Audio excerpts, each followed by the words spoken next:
नाज़रीन, अवामी न्यूज़ में खबरन जो सिलसिलो जारी है। इन वक्त असीं तव्हांखे बोज़दार वॾा में खबर ॾींदा हलूं त बोज़दार वॾा थाणे जे हद ॻोठ मट जे कुर्बान आबाद में पोरे जी अटे जी चक्की ते पीसाई लाइ आयल 15 मण कणक जो अन्न नामालूम चोर ॿुहारे खणी विया आहिनि। पोरहित पारां गुरबत सब चोरी थियल कणक जो अन्न वापसि कराइण लाइ भरपासे जे ॻोठ में क़ुरान पाक खणी रवानो थी वियो आहे।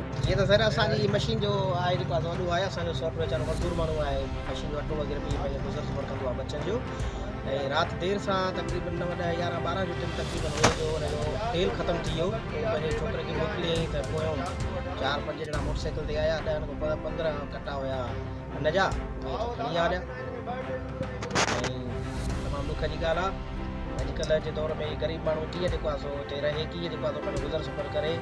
ऐं साॻी अफ़रा तफ़री बची वई आहे। असां पंहिंजे SSP साहब खे ऐं IG साहब खे, DIG साहब खे अपील था करियूं त बराए महिरबानी अमुन जो पखी खैरपुर ज़िले मां उॾामी वियो आहे। पंहिंजे पुलिस वारनि खे ऐं जेके PS बोज़दार वॾे जो अमलो आहे उनखे होशियारु कयो वञे। तमामु घणी अफ़रा तफ़री बची वई आहे, हीउ तमामु घणो नुक़सानु थियो आहे। हाणे हिन ग़रीब वटि एतिरी कान आई जेको हैसियत, हीउ जेको अन्न पीए पियो ॿियनि मां आम माण्हुनि जो जेके अटो हिते पीसाई करण आया, हाणे उनखे हीउ 15 मण अहिड़े दौर में, ॾुकारे दौर में, जॾहिं हिन माना महांगाई जो उरूज लॻो पियो आहे, हिन में हीउ ग़रीब हाणे एतिरो पैसा काथों आणींदो जेको उन्हनि खे पंहिंजो अनाज वग़ैरह पूरो करे ॾियो।